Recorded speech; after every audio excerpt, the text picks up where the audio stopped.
Coyote Ridge Bigfoot caught on camera in eastern Sierras. Bill writes RMSO. Bigfoot watching my dog play in the eastern Sierras back in May. Be The careful. elevation is close to 10,000 feet or higher. Everything happened in about the first 10 seconds. If you enlarge the video and pay close attention to the far left, you'll see it walking rapidly behind the trees and through the snow. It hides in a thick tree, then squats and opens up the branches just as I pan away to film our dogs playing. Do you have the ability to make the video larger? I hope so, because to me it's quite apparent this creature has a dark color, That's not fur, fair 'cause I not picked him off clothing, leash. and is very natural looking. This is the real deal. RMSO responds. Make sure you guys watch to the end. I will enlarge the Bigfoot-shaped subject by 400%, and then I will slow it down to half speed so that we can get a really good look at it. The dog is looking in its direction at the beginning of the video in the upper left corner of the video frame. The subject moves very smoothly. None or very little up and down, and at first I didn't think it was even moving its arms. However, after enlarging the section by 400% with the creature in it, I can see that it does move its arms, and there is one frame with the side profile that I can see that it has a domed head. Just before Bill pans away from the tree line, you can see that the very fast-moving subject stops in the thick section of cover and trees and seems to stay there, observing Bill and the dogs. Be careful.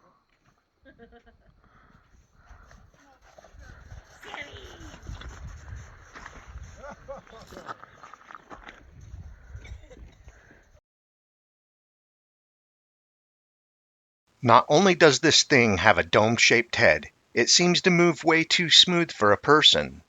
No up and down movement with the stride you would expect from a person, and when you look at the body shape, it appears unnatural for a human. Then the creep factor for me. If this was a person recreating, why would it hide in the thick cover of the trees, appearing to observe Bill and the dogs from cover? It's as if this Bigfoot creature, if you will, moved very fast when it didn't have much cover. Then when it made it to cover, it seemed to hunker down to hide and observe those in its surroundings. Hope you enjoyed this video in the Sierra Nevada mountains, in a place those of us in the Bigfoot community know is a Sasquatch sighting hotspot. Keep on watching. We're gonna keep on squatching. Rocky Mountain Sasquatch. We received an intense, aggressive Bigfoot encounter from an area with a long history of Bigfoot sightings, photos, and videos. Arthur writes RMSO. Hi, my name is Arthur. I'm Californian. I used to work as a ranger at the Sequoia National Park from 1994 to 1997.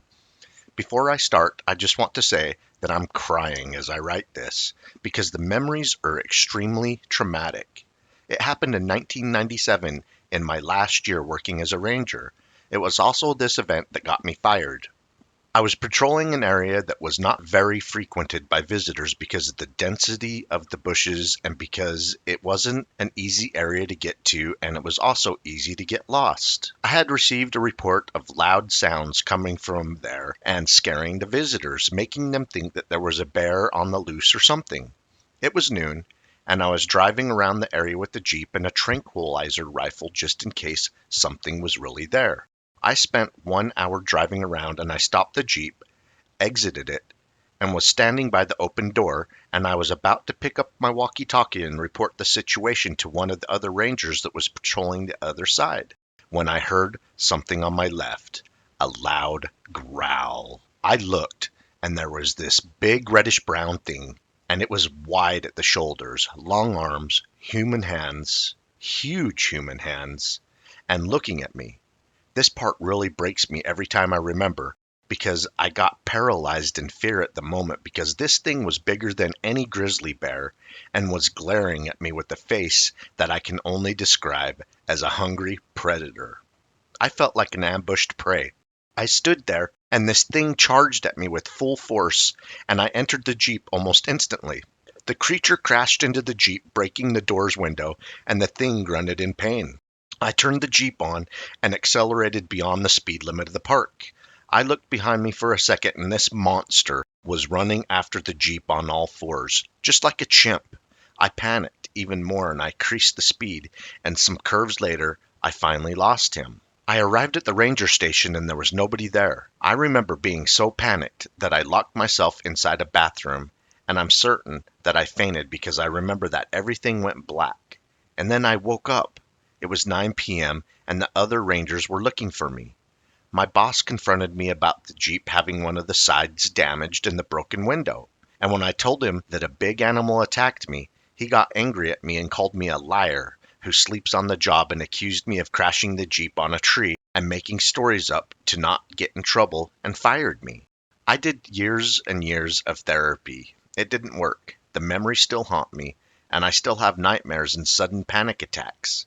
And I know the thing that tried to snatch me was a Bigfoot and not a bear, because bears don't have human faces, human hands, and wide shoulders, and they don't have freakishly long limbs. I lived with these memories for more than 20 years. This is my first time telling this story ever since. Thank you for reading this, if you had the patience. Well, I hope you guys enjoy a look at these beautiful forests where Bigfoot inhabits. Obviously, because there's a long history of Bigfoot sightings, including recent sightings every year in these areas. Keep on watching. We're going to keep on squatching.